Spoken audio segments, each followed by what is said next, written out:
You know him, you love him, you're gonna want more of him. Here he is now, it's Chattin' with Colin. Hello, everyone. It's Thursday, September 26th, and I know that oh no, it's the 25th. I'm a day ahead of myself. I know that we just did a podcast earlier this week on Tuesday, but I'm going on a cruise on Saturday for a week, and I didn't want you guys to miss out on another Chattin' with Colin episode. And there's a very special event coming up beginning October 3rd.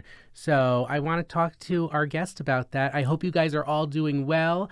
I hope you're going to go to the Wicked sing-along movie on Saturday at 6:30 on the Bramford Green. Can't wait to see all the pictures and videos. Like I said last episode, sing loud. I'm going to add sing proud and sing strong.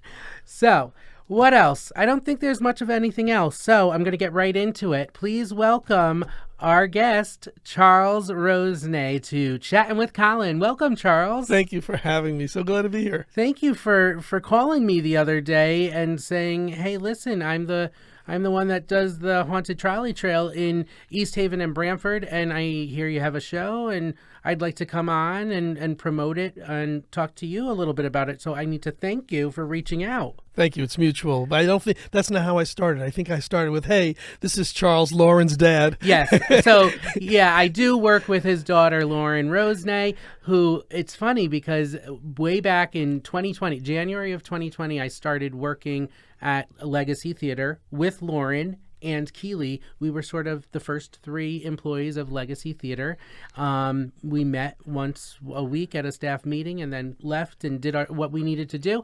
And then in March of 2020, everyone knows what happened. So then we started working remotely and still building the theater and making plans for our first season. And Lauren was critical in starting Legacy and getting the ticketing website, and she just did so much. And then she went off to graduate school to become an attorney. To become an attorney, and I don't know. I'm a theater person. I really don't speak that legal jargon. But there's a theater reason, is because it frustrated her that contracts were coming in and that she wasn't writing them herself and that she wasn't, able to secure rights and all that. And that, I think that might have been one of the inspirations for going into law. Yeah. But theater's still in her blood. She's, Oh my God. She writes books. She writes musicals. She did just graduate from law school, and she's working in New York and working for us at Legacy.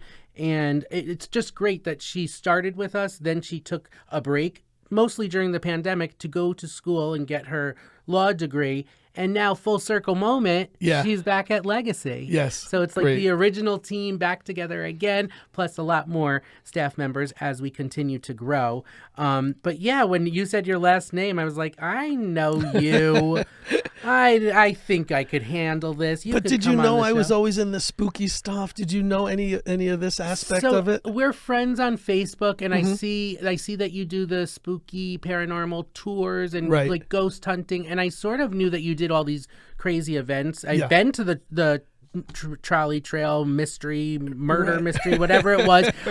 Every year it seems like there's a different theme. Yes. So what's the theme this year? This theme this year is alien invasion. Alien invasion. Because as you know, the aliens from other planets. Let's define which aliens we're talking about. Yeah. The aliens from outer space. Yeah, there's a few aliens from Earth that we know of. They chose 4 cities which they knew the inhabitants were a little, let's say weirder, and they knew they could infiltrate and take over our bodies and, minds. And they picked Los Angeles, New York City, Las Vegas, and East Haven. Oh my gosh, of course, East Haven. Right. So unfortunately, fortunately, the aliens have arrived. They're part of the culture.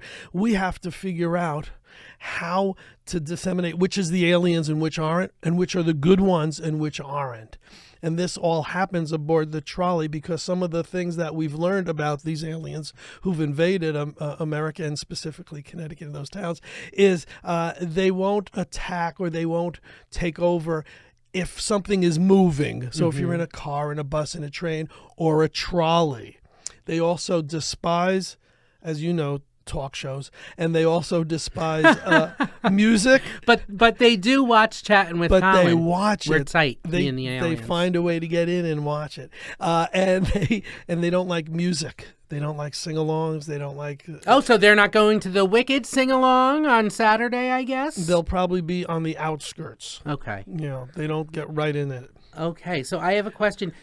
How many years have you been doing this trolley October Halloween event? Trolley pretty much since COVID, because before that I owned Fright Haven, which was Yes. an indoor haunted attraction, which was in Stratford, and before that West Haven. And I love the jump scares and creating ways for people to look this way but then get scared from that way. Yeah. So that was always but when I sold Fright Haven, I was no longer involved with that. Took a few years off for COVID, and then I came back, and the Trolley Museum used to have something called Haunted Isle. Yes. Where the scares were in the forest and in the woods. Yeah. And very dangerous people, tripping and spraining ankles and all that. And I don't think the city loved it all that much.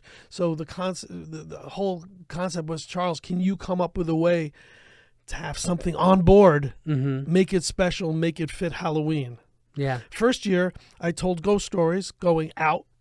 And then we had a seance coming back, which I loved. It was definitely, and we had one actor planted who goes crazy during the return home, and it was very Andy Kaufman-esque. Yeah. And nobody knew if it was really, him going nuts or if it was a plant or whatever.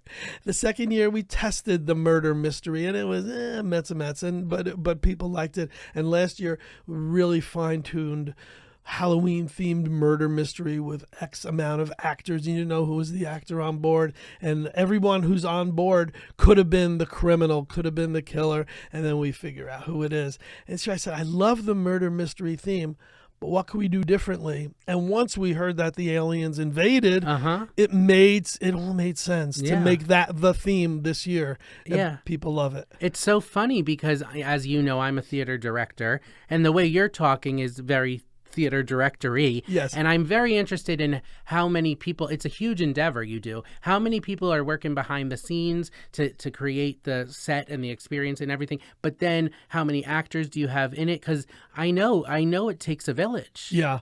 So when we used to do Fright Haven, I needed 100 actors a night. And I was happy when we got 30. Right. For this, I'm not going to say how many actors. How many aliens? Well, there's a few. There's definitely a few aliens on board, and there might be a few aliens outside the trolley. So I'm just going to hint at that. But do you know Kristen Huffman from Paradigm Theater? Oh, yeah. Yeah. So she's our artistic director. Cool. And she works the initial script, which I then tweak, and then Lauren puts in her opinion. I have two sons who give their opinion. Yeah. We added the word probing appropriately, which I wouldn't have thought of. There's a whole pre-show to this, where in the museum itself, before they get on board, there's a newscast which breaks the news of the alien invasion, and tells the people how to be safe. That's a few minutes of a production, and then we get on board the trolley and we take it from there. So behind the scenes, there's only a handful. On board, we're not going to say how many, but you never know who's sitting next to you if that person is an alien. I love it. And if they're a good alien or a bad alien. And what we do is we'll get everyone involved. I mean, we'll get people. It's comical, obviously. Right. And it's very interactive. Yeah. So we love nothing more than, that person in the audience who loves to be the center of attention, to be that. And then the one who's just won't look at you. There's always that person, don't pick on me, please don't pick on me. Don't make eye contact. I hate interactive theater. We get them involved. And so people have to vote who they think the alien is. And then there's always, hopefully, a twist. That's great. Yeah. Oh my gosh, that's great. So this year it starts October 3rd. Yes. And it goes through November 1st. Right. And you have different times. There's sometimes 4 a night, I think. Yeah. And the earlier ones, like if there's a 5 o'clock or a 6 o'clock one, that's more family friendly, kid focused. We say that more so because those are taking the ride while it's light out. Oh, right. Yeah. So as it gets to 7 and 8 o'clock, it's already getting darker. And just by that, it's more kid friendly. The show itself, there's nothing that's gonna scare a kid. And if we have a fun, outgoing youngster, we'll make them the junior alien detective. So we'll get them involved in the show, take notes, or who do you think is the alien? We did that last year and it was very successful. So we want to make it family friendly. We want kids to be involved and we want them to be part of it. So this is the flyer, and if they want more information, they go to hauntedtrolley.com. TheHauntedTrolley.com, yes. TheHauntedTrolley.com. And every year this sells out because you're limited to only 40 people that could fit on the trolley, correct? Exactly. So there's only 40 passengers per ride, 4 rides per night, and it fills up really quick, and people they love it. They now are starting to look forward to what's this year's theme. It's become more of a challenge each year to try to outdo the year before, but we love the challenge. I think I'm going to hit you up for some tickets or something that we could raffle off on, or do some competition for the Chattin with Colin audience. Great. Because I think it'll be great, and then they could report back on how it was. So, and we really love the Shoreline Trolley Museum. I mean, I've been there a million times, and the entrance is in East Haven, but 90% of it is in Brantford. Right. So I know Jamie Cosgrove, he loves the trolley trail. I know they have a great set of volunteers. Well, John Proto, is the head of it, and he really campaigns to have us there, to the point that last year he said, "Can't you come up with anything for the holidays?" And I did Who Slayed Santa. I hope no kids are watching, but I do play Santa for the month of December for the whole town of Brantford. And that came up in COVID, too, because my sister had her first child, Claire Bear, my goddaughter, and there was no Santas in malls. There was no. Right. So I went on Amazon and I got a Santa suit, and then it trickled down from there. Then other friends were asking. Then I updated my Santa suit, and then I did video Santagrams for people because the pandemic. They needed it was actually really fun. Yeah, but I've lost about 90 pounds since then, so I'm gonna need a fat suit this year. You need to fill the suit. I never thought I'd ever need a fat suit, Charles, but I guess I will. I have a question about so I know you have this book, True Ghost Stories of Connecticut. Yes. And when did you fall in love or start being so inquisitive about paranormal ghost stuff? Well, it goes way back to when I was 5 years old, and Mom, wanted me to watch Frankenstein and Dracula and the Wolfman, Universal Monsters, because she loved that. That was her babe. My parents wanted me to love all things they did, so that's why I probably became a Beatles fan and a rock and roll guy. And but I was always a monster kid, and I realized there were ghosts and paranormal, but that wasn't part of my resume, part of what I did. And about 10 years ago, I really got immersed in the whole paranormal field to the point that I produce the paranormal conventions in Connecticut. Every other month we do a paranormal investigation of a site, whether it be a haunted theater or a home or a museum. And I should have you talk to one of my best friends, Mike Martone, because he has a whole paranormal group, and we direct the Brantford High School musicals together. And you know what? To be quite honest, it's not my thing, but it is his thing. So I might connect you guys together. Well, it's interesting about that book because I'd done some research and I found that there was a ton of books, not just in Connecticut, but every state, that would list what was the haunted attraction. Well, I'm sorry, haunted attraction is different than a haunted house. What was the haunted place and what was its history? Why was it supposedly haunted?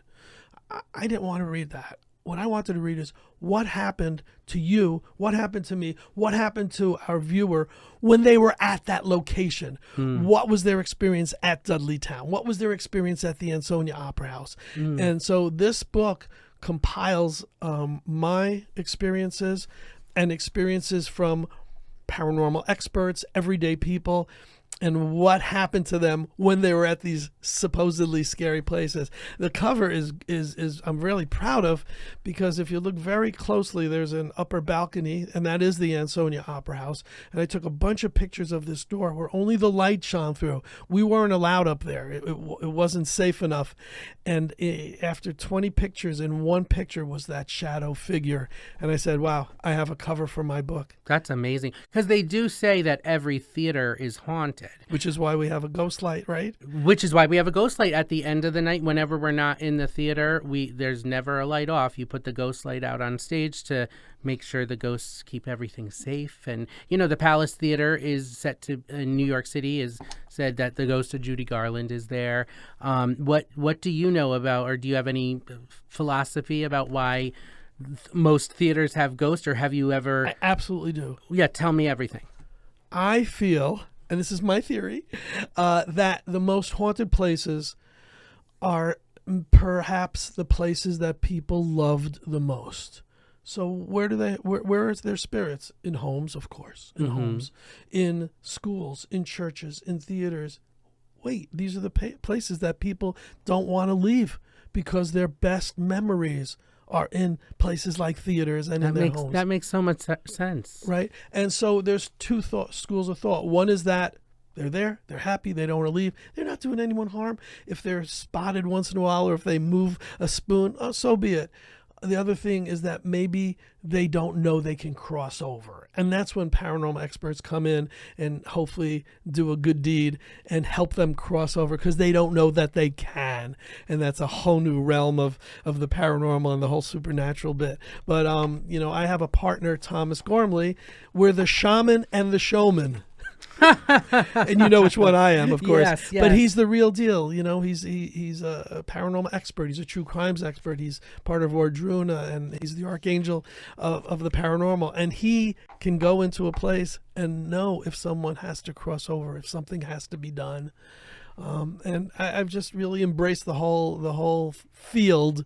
And we love doing the paranormal investigations because people come along with us and they're always great. Well, this book came out in 2022. Yes. So where can people buy it? Amazon. They just search your name, Charles F. Rosenay. Yeah, there's also a website for it, paranormalconnecticut.com. But I have two area book signings that I'm going to be doing at libraries. Oh, where and when? I actually gave our producer the information. Victor has that, so I don't know if he can scroll it underneath. But I know one is in Clinton and one is in Madison, and it's I want to say October 1st and October 7th, but I'd be guessing. So yeah. Do you have a website or social media? It's on the library's websites. Yeah. But the Clinton one and also the Madison one. And I love doing these because I get to, you see, I'm not shy of talking, right? I get to talk. I get to talk for an hour about ghosts and about my theories and about how I got into all this through my love of monsters. And then hopefully I sell a few books to the library attendees. That's awesome. I mean, I want to look at this True Ghost Stories of Connecticut because I'm a Branford and Connecticut freak. But this book is another book you wrote, the book of top 10 horror lists. That was my first. And this was in 2021. Right. So I have a question. They're both Charles F. Rosenay with 3 exclamation points. Correct. What is the significant of the F? What does that stand for? And instead of freaky, and what are the 3 exclamation points for? I didn't know if you were going to guess freaky or Frankenstein. Could have been. Yeah. It's Fred, but It's I'm certainly Fred. going to keep it as an F. The exclamation marks, you're asking a great question because Thank you. I'm a good host. In university, I was an art student first. And halfway through the semester, the professor goes, "You guys are all okay, but most of your work sucks." That's how he pretty much put it. You have to do something to set yourself aside from everyone else. And what did I do? I started signing my paintings with 3 exclamation marks. He gave me an A because I followed his direction, even though he felt my artwork didn't improve any. And the 3 exclamation marks, they stuck. I love it. And I did just get word from our person in the control room, Victor Hogg, that the upcoming appearances, yes, you were right, October 1st, and that is in the Scranton Library. And then there's one Madison at 6:30, and I'm not sure what date that is. It says Tuesday, October 7th, but then it also says Clinton. So that's the October 7th one is Clinton, and the October 1st one would be Madison, yeah. Okay. So then October 1st, Scranton Library in Madison. Okay. At 6:30. October 7th, the Clinton Library, Also 6:30. Yeah. Okay, I was confused because I thought there was 3 here. So Right, Scranton is the name of it. You're watching my process. That's what screwed me up. Yeah, Scranton is the name of it. Yes. My God. But Victor, thank you for being on it. I love that. What else? There was some other things. You were talking about movies, like how you fell in love with movies. Yeah. I just want to let you know, this is how traumatized I am. My first movie that my parents took me to was The Exorcist. No, in a theater. That's the first movie you saw. Yes. And then my aunt, the first movie she took her 2-year-old, my cousin Victoria, to, I always get it confused. It's either, I always said it was The Birds, but I think it's Arachnophobia. This is, how do you not start with Mary Poppins? How do you not start with, a Disney one? Well, they were playing that at home, but I think it's because they were like, they're never going to stay awake for the movie, and we want to see the movie, and we don't have a babysitter, so let's drag. And then I'm thinking Linda Blair, the head turning around. Traumatizing. Oh, my God, I'm still in therapy for that. Thanks, Mom. Thanks, Dad. That's funny. My God. There's some other things you said that I wanted to think about. Well, you talked about the Beatles thing, so I might want to bring you on another episode, because I know you have so many stories of the Beatles, and you wrote this book, the book of top 10 Beatle lists, which is amazing. What year did this one come out? That came out after the horror one, because putting out the horror one, my Beatle people, I have 2 worlds, my monster horror world and my Beatles rock and roll 60s world. And when I put out the horror book, people were like, how dare you put out a book and it not be a Beatles book? So it made sense to follow it up. And this was during COVID. I mean, I DJ for a living, parties and all that. I wasn't able to do that. You're like me. You wear so many hats. Right? Yeah. So many hats. We're both, what's the word, men? There's a word for that. We're hustlers. So many side hustles and no real, right? Yeah, exactly. Right. But we love everything we do, and everything we do brings people joy, which is a blessing. For sure. And this book was actually sitting on the desk when I got here today, and I was like, well, who brought this book? Because Charles isn't even here, and Victor, who I was just talking about, he actually went on one of your tours, actually twice he went on your tours, 10 years apart, and you signed it for him. That's great. You said, cheers, Charles F. Rosenay. Again, 3 exclamation points. When I signed the horror ones, it's cheers and chills. It's not just cheers. You see, I love attention to detail. I love attention to detail, Charles. That's how I knew we were going to get along. But with the tours, he went on my Beatles tour, but I also do a Dracula tour. I also bring people to Transylvania every year on, you're in shock here. Well, no, I'm thinking the real Transylvania. The real Romania. Okay. So because I was thinking Transylvania, the restaurant in East Haven, which I entertain at, and they're my sponsor. Yeah, they're sponsoring your thing. So you said Transylvania, and I'm like, well, I know these Beatle trips go to like Liverpool and a bunch of crazy places. So is he bragging about a Dracula trip at a restaurant in East Haven, which we all love? We love Transylvania, but I'm glad you go big or go home. So you do that. So the Beatles tour is every summer.